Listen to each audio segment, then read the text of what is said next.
Well, good morning, everyone. I'll tell you what, this is an exciting topic that we're all discussing today. Our company is the largest apartment architect in the U.S., so we're very exposed to doing student housing in the U.S. and now in Canada. We've been doing it for since 1998, 15 years, and this looks like year 2 to us. You really don't know what opportunity you have out there right now. It is really, I would say, the #1 investment in Canada, and a lot of opportunity. A little overview of our company. Again, we're an architecture firm. We do a little bit of development also, but we have 8 U.S. offices and 4 international offices, and one of them is Toronto. We did 32 student projects, 32 student apartment projects in our company last year. And those are typically 500 to 700 bed projects, so quite a few beds. We work for 5 of the 10 largest student housing developers in the United States. And I have 3 daughters that have all been in college recently, so I feel like I'm an expert now. On the market rate side, including our student housing, in the U.S. and in Canada in total, well, actually in the U.S. in construction drawings, we did 28,000 apartment units that obviously are under construction last year and now this year. So we're about 12 to 15% of the U.S. market. We do all types of different projects. If I can move this ahead here. And give you an idea, this is all of our proposals out in 2012 and part of 2013 in the U.S. So you can see what markets in the U.S. are hot and where things are happening. We also kind of categorize this. You can get a copy of this presentation if you'd like. But we've categorized this in what type of product, so we can see where market trends are happening, and then we look year to year to see what's growing and what's not. There's our offices in the U.S. And then here are the student properties that these are only proposals out, so not all of them went ahead, but this gives us a trend line of where we can see hot markets. But you can see we had 100 proposals out, and as I said, we did about 32 in construction drawings, and we have about a 35 to 40% closure rate on our proposals out. So you can see in what markets are happening, and it's primarily, I would say, the Southeast. Now moving on to Canada, as you can see, I believe we have something like 30-some purpose-built apartment projects in different planning stages all across Canada at this time. We just opened the office 6 to 9 months ago. We're seeing a lot of demand for purpose-built for rentals and for several different reasons. I don't know if you read the paper this morning, but obviously sales are slowing on the condo side. And it's not a bad model to own an apartment or a student housing project. You got an annuity. You don't have to sell the next deal. You've got income stream. So we're seeing it very prolific in the Canadian market, and you might say, why is that? Well, we do a lot of high-density wood frame in the U.S., 4 or 5 stories, even 5.5 story, which is starting to hit here in 5-story range. It's cheaper to do, quicker to do, so you could save $30 to $40 a square foot going that direction, and that would apply very strong on the student side.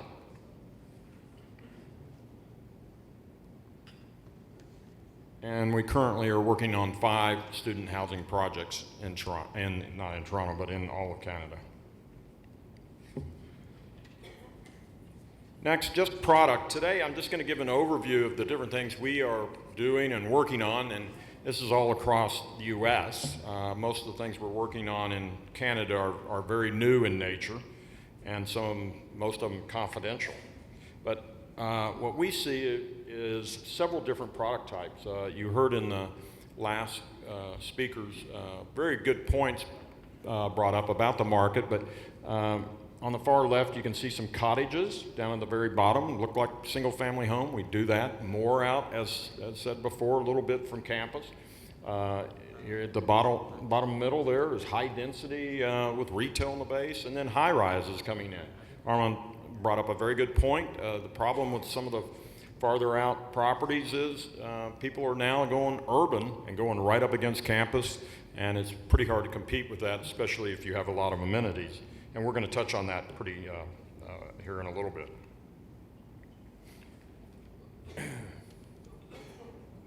Now, one of our products is called the EUrban, and that means efficient urban design. And we have 57 EUrbans in design in our company right now, 8 EUrban products in production drawings, 9 under construction, and 10 completed. And what it is very quickly, here's a student version of it, just 3 stories. We get a lot of beds per acre with this type of product, 80 beds per acre, surface parked. So again, that's going to be kind of out there or on more affordable ground, but it has no corridor. What it has is 2 elevator lobbies connected by a fire corridor. And we do that at mid-rise, we do it in all types of different projects. It raises your efficiency by a tremendous amount, which also, again, saves cost. And corridors are notoriously bad mixed with students. It becomes that bowling alley that Armin was talking about. And I'm just going to run through some properties real quick so you get an idea of what kind of densities you get. But here's 79 units per acre. In Louisville, we have several projects in Louisville, Kentucky. This is using the same EUrban product, but in a podium form. And that's 102 beds per acre. And I'm getting a lot of questions. I was outside, out by our booth, about, how many beds per acre can you get, Mark? And should I have, we're doing a lot of little ones, and should we do 2s or 3s? And I'll touch on some of that a little bit later, because we've kind of gone through a lot of those things in the U.S. I think, again, mentioned in the earlier session is bed-bath parity. I mean, it's extremely important. And then taking that same product and putting it in a podium situation. So you're getting somewhere around 300 beds per acre.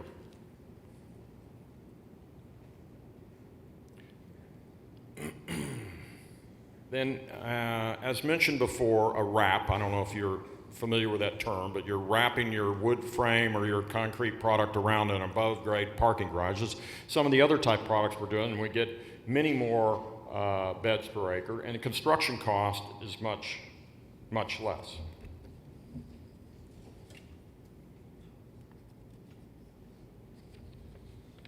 Now, does this look like a student project? Here's one in California. So things are moving up in this market, and I wanted to touch on that a little bit, because we've noticed this in some properties, one in Montreal and one in Toronto. Again, looking at the issues we've learned in the U.S. When we first started doing properties, our clientele said, look, we need to do them very inexpensively because the students can't afford much. Okay, now going back to what I said when I did the introduction, I have 3 daughters. They can't afford anything. I'm paying for everything. Okay, so you got to take that out of your brain, set it over there. They don't have any money. It's us that are paying. Okay, so now, again, I'm going to say it again. I said I have 3 daughters. Okay, so one of your daughters calls up. You're laughing down there. You know what I'm talking about. Jessica calls up and goes, Daddy, and I can just hear it's going to cost me. Daddy, Jill is moved over to such and such a place.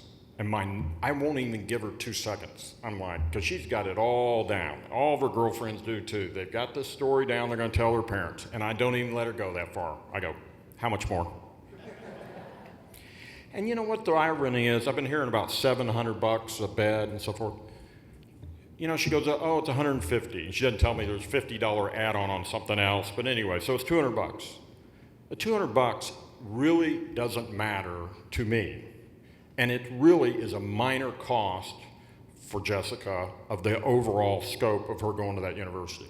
So if she wants to live in a 900 bed versus a 700 bed, and all she has to do is say that one little word, security, or study ability, and I'm definitely done. So I'm just giving the advice, and that's mostly to the dads out there. So anyway, that's why we're seeing a move up from this affordable thought process. You got to get that out of your mind, because if somebody's going to build a cheap student housing project over here, that's great. You can go in and do a really nice one with all the amenities, the cool spaces, the granite countertops, faux stainless steel and so forth. You're going to steal all the people from it. So that's when we start talking about amenities too. Again, this is one at Old Dominion. It's got a great pool. It's got this little waterfall that comes out of that red piece of artwork. Won a landscape award for that. And I think we're getting 175 beds per acre as a wrap. This property is Sterling Central in Orlando, and we have done several properties at the University of Central Florida, and these are pretty large. I mean, 1,528 beds. Now, granted, it was in 2 phases, but still, that's a lot.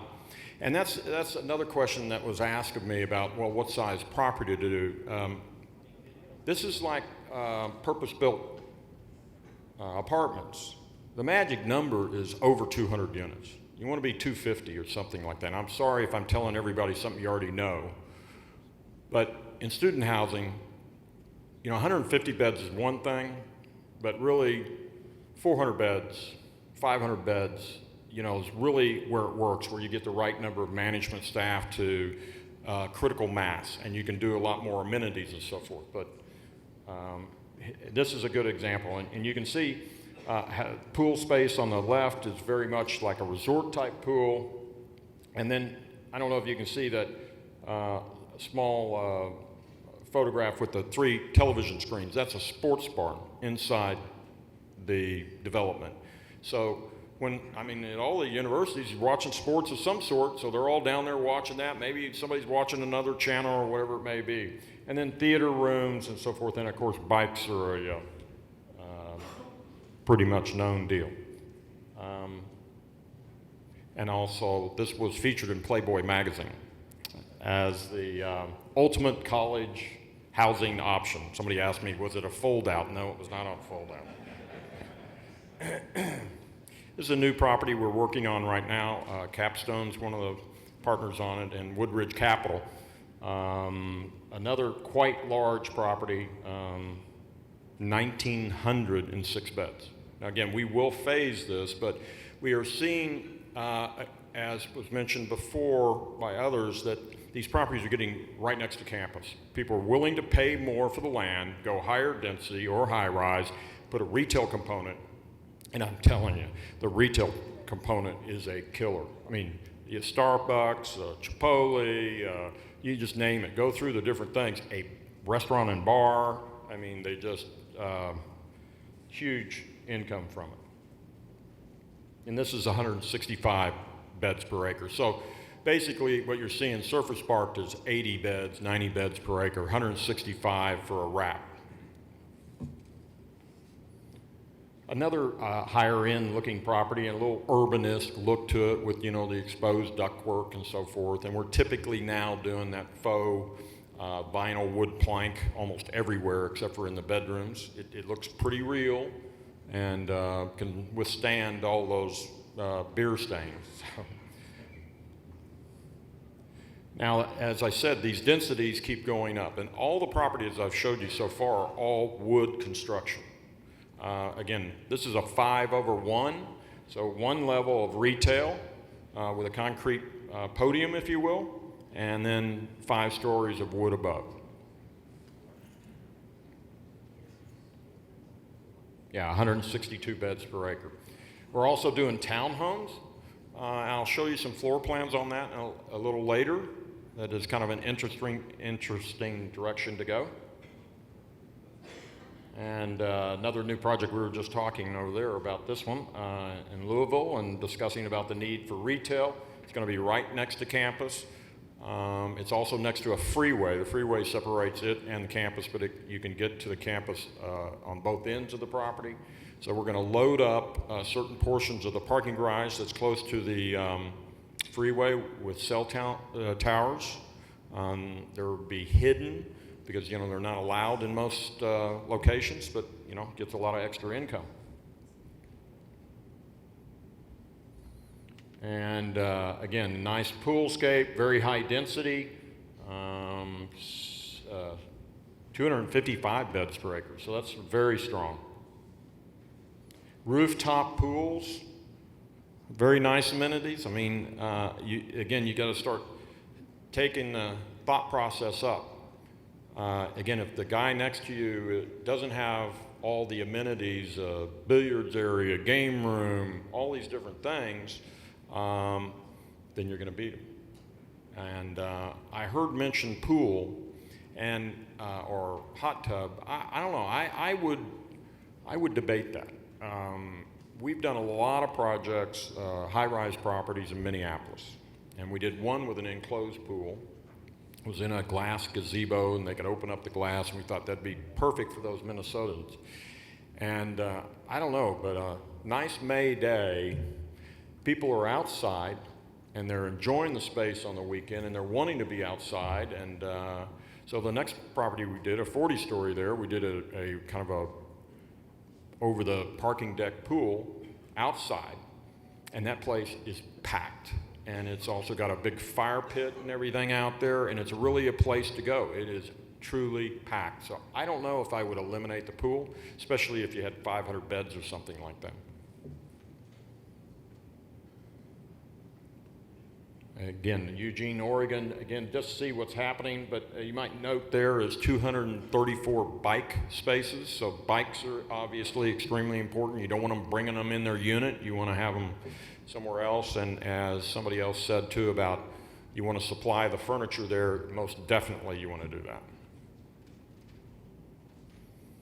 Now this is the other property that's in UCF we've done. This was actually in the Wall Street Journal talking about the high demand for students. This one is 995 beds, and again is a wrap, and it's about 100 beds per acre. And I went ahead and blew up some of these photos just so you can see the overall look. I mean, that's hard to see that is a student property. You notice we have balconies and large windows. Large windows make the space look larger inside. A balcony is, a tenth the cost to build the unit. And we've done surveys to these younger kids, and it's an interesting question. Not again what they can afford, even if when they get out of school. It's what would they afford to pay for. And surveying both guys and gals, it's interesting. All of them would pay a few dollars more for a balcony. All of them would. Just a few dollars more, they would all do that. None would pay any money for a dining room because they don't use a dining room. That's what mom and dad did. And all the ladies would pay more for a larger closet. All of them. And all the ladies are going like that out there. And the guys are like, why? My clothes are perfectly fine on the floor. So anyway, here is the pool there at UCF to give you an idea. It's a resort type living. There are amenity spaces. That's a 9-screen TV that you can have 9 different things going on, or one image. It looks just like a hotel. And obviously the gaming areas, kitchen areas, billiards. You got to have a lot of TVs, want a lot of little study spaces, if you will, where somebody can sit over there by themselves or with a group. And then, as you can see, how the bedroom works. And when we're designing bedrooms, this is not a guess or whatever. I mean, on the student side, we want to get that unit as small as we can, and it is down to the inch on our dimension from a dresser to the bed to where the desk is going to be. And it's just extremely important to watch all of those things. Again, Indiana, same type of thing. You can see some of their common area space. And I mean, look at that pool.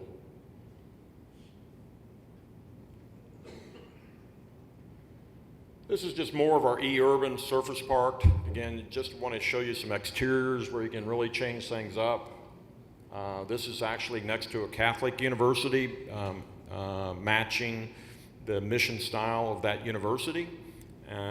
It's actually owned by the university. The land is really technically off campus. That is the best deal to do with a university, in my opinion, because then you're not under their restrictions of on-campus things. Like they would never do a pool space, they would never do a lot of that amenity space because they don't want that big party going on at a residence and on campus.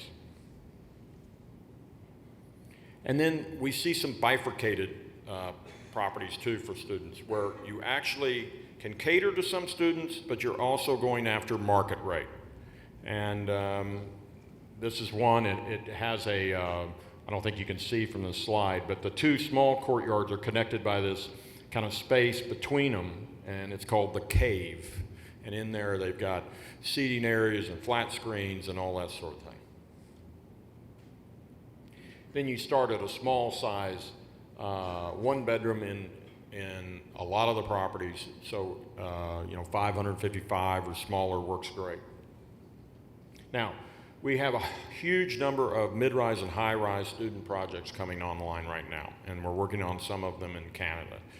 Again, the desire to be very urban is the thing right now on the student properties. And there's many more half-acre and one-acre sites you can find close to campus than 3-acre sites. And this is up in Seattle on the boards. Again, Minnesota. This is a combination of sophomore and junior, senior, and graduate students. Okay, amenities. Here are some of the amenities. I'm not going to go through them all. I did notice one right up there on the right about a basketball court. If you're doing a small pool, put the basketball court outside covered, because it's cheaper to do, next to the pool. So in the warm months, the guys are obviously have shirts and skins and they're playing, and the girls are by the pool. They get that synergistic effect going on. It's been very successful. Yeah, I mentioned a 129-inch TV wall with Wii, 3D theater rooms, gaming rooms, 4 resort-style pools. All of these amenities are in one of the properties I just showed you at UCF. Barbecue areas with seating, professional sound system at pools, Wi-Fi at pool course, water volleyball and basketball, study rooms, cyber cafes, Bum a Bike program where you can borrow bikes, preferred parking for fuel-efficient vehicles. Anyway, just lots of different things there. Putting green. Okay, let's talk about some plans. And I just randomly, hopefully I'm not offending anyone in the room, picked a property I found in Canada. And this is a 3-bedroom, 1-bath unit, 263 per bed. They're getting $22.89. It's 800 square feet. So it's about $286 a square foot. So you see the arrangement here. There is no living room. They've got a little eating area, and it has no glass. All right. Let's build next to them, okay? Let's do this unit. Let's do a 4-bedroom, 4 independent bath with a living room with a deck, all viewing outside, and a nice wraparound kitchen.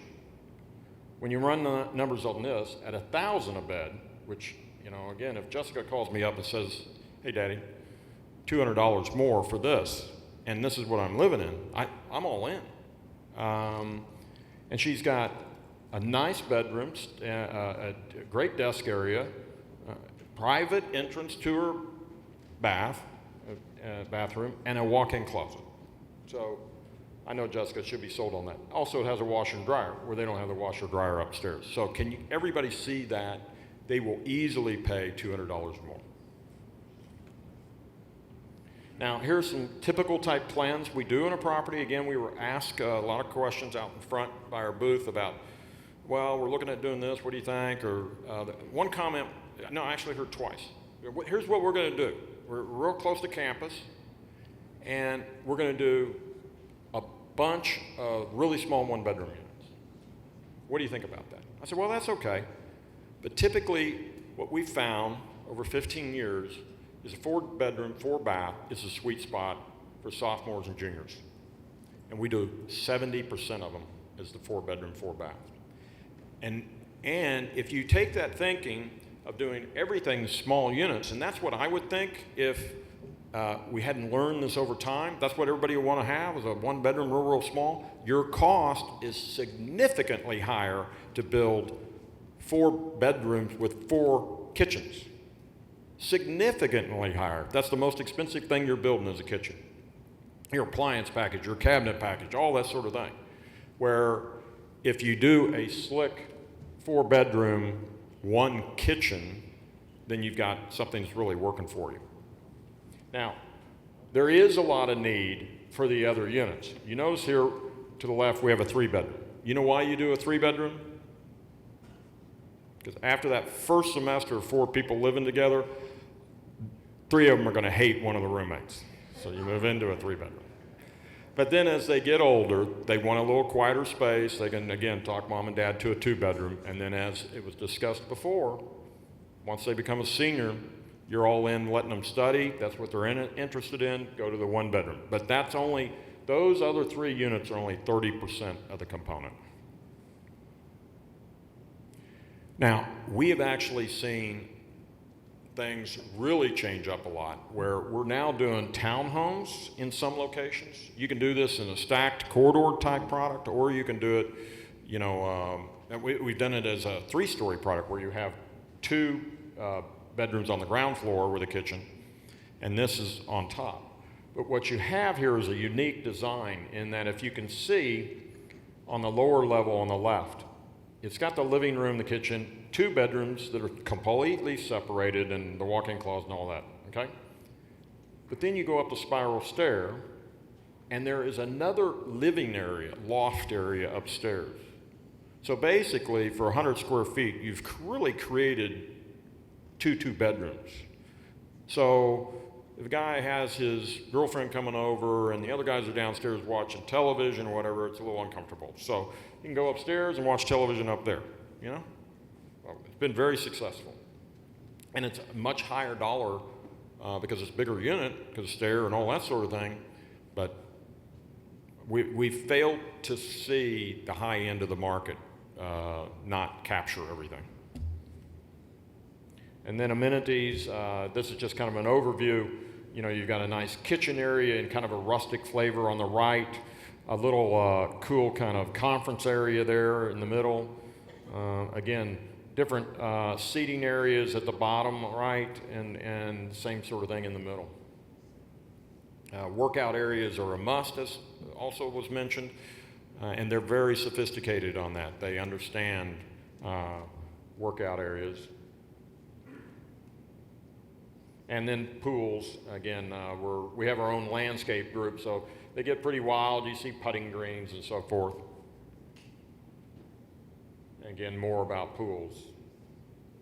Rooftops, we feel like are extremely important, especially if you have any view of any type, so they can all get up there and get a great view. And, you know, in closing, I was talking about daughters, and I was talking about closets and all that sort of thing. I'll never forget my middle daughter, Cassandra, and she comes, I go with her and her mom did, and we come to the dorm, first time. And we go up the hallway, and I remember she opens up the door and steps inside. And, you know, it's a typical 2-bed little room, you know. And she turns to her mom and goes, "Is someone else going to be living in here?" Then, you know, go, yeah, it'll be okay. Just go. Everybody goes through this rite of passage. Cassandra, everybody goes through this rite of passage. And then she goes, okay. And she goes, "Where's the closet?" And I said, "I think it's right there." And she does the little bifold thing across like this. And the closet, I'm telling you, is not that wide.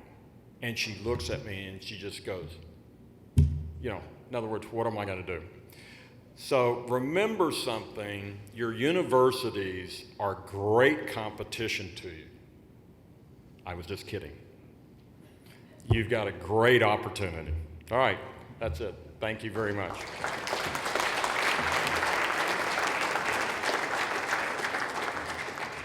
Mark, I'd like you to just have a seat in the living room here. And grab a mic.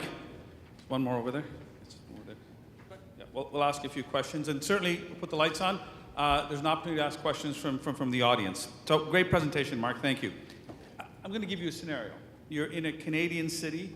There's one university there. It's got 20,000 people, lots of foreign students, lots of kids from out of town. Is it McGill? Well, it could be. But you're right up against the campus on the site, okay? And it's a high-density site. So no competition, 20,000 students, let's say 8,000 need apartments, a couple of thousand are in residence, okay? Describe the building you're going to build in terms of the unit mix and the amenities for maximum profit. Well, I would first try to find out what the height requirement is there. No zoning, just high. Okay. Yeah. I would probably go 25 stories. Don't need but a half acre or an acre. I agree with you somewhat on the parking situation. If I'm across the street from University of Toronto or McGill, you don't need much parking, but I would put some parking in there because I think you would get a fantastic number for it because they would pay, some would pay for it. But And it may not be from the student, it may just be from the neighborhood where the parking is demanded. Well, it could be, yeah, that could be. I would do, I would kind of do it a little bifurcated where you had the 4 bedrooms at most of the base of the building. So you got a better views as you went to smaller bedroom count. I would consider doing, it just sounds crazy, I would consider kind of doing some upper end units on the top 2 floors. Like a platinum floor where you do upgrade finishes. Right? Okay, yep. People will pay for it. Yep. And I would do as much retail as possible on first floor. It may even be 2-story retail. What would that retail look like? What retail works in student housing and what doesn't work? Okay. All students are addicted to Starbucks. Yes. So that works all day long. Coffee shop, yep. Chipotle works real well. And I think What is Chipotle? It's a soup and salad and bread and just works real well. That doesn't serve any alcohol, but we have seen at most campuses, you got to put a cap on how late it's open. Obviously, you don't want it open until 2 a.m. But at 10 or 11, a restaurant with a bar does extremely well at that location. Extremely well. So what's that unit mix again? I want to really drill down here in designing this building. 25 stories, maybe 2 levels of retail, 1 or 2 levels of underground parking, right? What does that unit mix look like? There's no competition. You're smack dab up against the university. No one's going to ever be better than you. Okay. Why not just build all 4 bedroom, 4 bath, and just get the highest price per square foot you can out of the place? I think it's good to have a little diversity, and I'd stick with that 70% 4 bedrooms. So you don't turn away almost anyone. They come there and you get a little diversity of product. Remember, I don't know if I emphasize that as much about why so many 4 bedrooms. If you do an analysis on the price per foot and we'll build a 4 bedroom at 1,300 square feet and we're getting $800 to $1,000 per bed, you're getting $4,000 for 1,300 feet. And you're in a better market here. And in a 1 bedroom, you just can't get that rent per foot. You're not going to get $3.50 a foot. So that's why you want to limit the number of them, but you really want to have a little diversity of product just so if something happens on campus and they start building and they want to pull out at your lower cost per bed, that you don't get hurt. So I would do really, honestly, I would do not quite a third and a third and a third, being the 3 bedrooms, 2 bedrooms, and 1. I would bulk up maybe 40% of the 2s and 40% of the 1s, because they are truly, most students go from the 4-bedroom to a 2-bedroom to a 1-bedroom. Yeah, our experience has been, across Canada, there hasn't been that much purpose student housing built, but when it's built, let's just say it's all 4 bedrooms, right? Right. And so I get that you want to mix it up a little bit, but at the end of the day, these pro formas are pretty tight to make work. So the 4-bedroom gives you the most, price per square foot, your construction cost is lower, and things like that. But I say to developers, build at least one 1-bedroom, one 2-bedroom, one 3-bedroom, because when you go to the university off-campus housing page, they have one section for 1 bedrooms, one section for 2 bedrooms, 3 bedrooms, and 4 bedrooms. If nothing else, you just get on the agenda that way, right? But I mean, I get what you're saying, but right now, that's why I said smack dab against university, no competition whatsoever, nobody else there, and you're a merchant builder, you can be in and out in 3 years. Why wouldn't you build all 4-bedroom, 4 baths, or even all 4-bedroom, 2 baths? Try and answer that again, and this time give the right answer. Because I think you're a marketing genius, and that's an absolutely great idea that you're then advertised everywhere. Yes, okay, great. Okay, next question. Everyone's seen the movie Animal House, right? It really gave student housing a bad name. The guy driving the motorcycle up to the 2nd floor, and I used that actually in my video on student housing. It was probably a mistake. Today, the parents are on the lease. Right. So for those of you out here new to student housing, your delinquencies in student housing are going to be lower than they are in conventional rental housing because the parents are on the lease. If there's damage in the property, the parents are going to pay for it because they value their credit rating. So we don't get that Animal House type thing that a lot of people talk about, right? But when you are designing, an apartment building versus a student housing building, they're across the street from each other. One's going to be purpose-built apartments. What are you going to do to build in some robustness into the building because of the turnover and things like that? And that's the last question. If there's one from the audience, we're happy to take it. Well, let me just add one thing here. How many out there have never done a student housing project before? Just by show of hands. At this? Probably almost everyone. Okay. I want to throw a statistic out there. When you do 200 units of a purpose-built, you have 200 leases. When you build 200 units of student housing, the average unit is 3-bedroom. So you have 600. Yeah. You have 600 leases, and they all have 2 parents. So you have 1,200 parents. So you have 1,800 people you have to deal with. And robustness, we do beef up some things. We're very careful about our hallways and so forth. And the furniture is very important, as mentioned before, that it come in the unit. But we have had a situation before where the pool party got a little out of hand. And you've got to remember, if you're next to a 20,000 student campus and they tweet out that there is a party and there is free beer, it's over. You got 3 leasing agents on the on the site, and there's 2,000 people by the pool.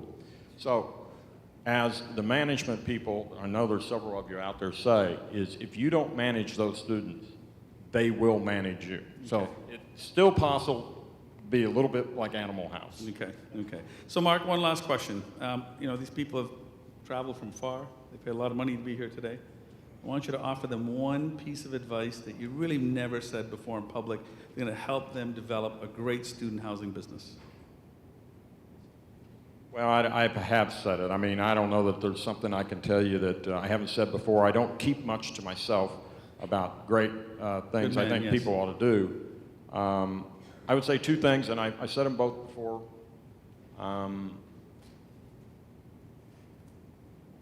You've gone through doing a lot of for-sale product in Canada, and there is really, truly nothing like an annuity, like an apartment project, whether it's a student project or a market rate deal, that every day you go out there and there's mailbox money. It's just a fabulous annuity in the right environment, built the right way. And then on the student side, I've already said this too, I'm sorry. Again, I don't hold much back, is do bed, bath parity.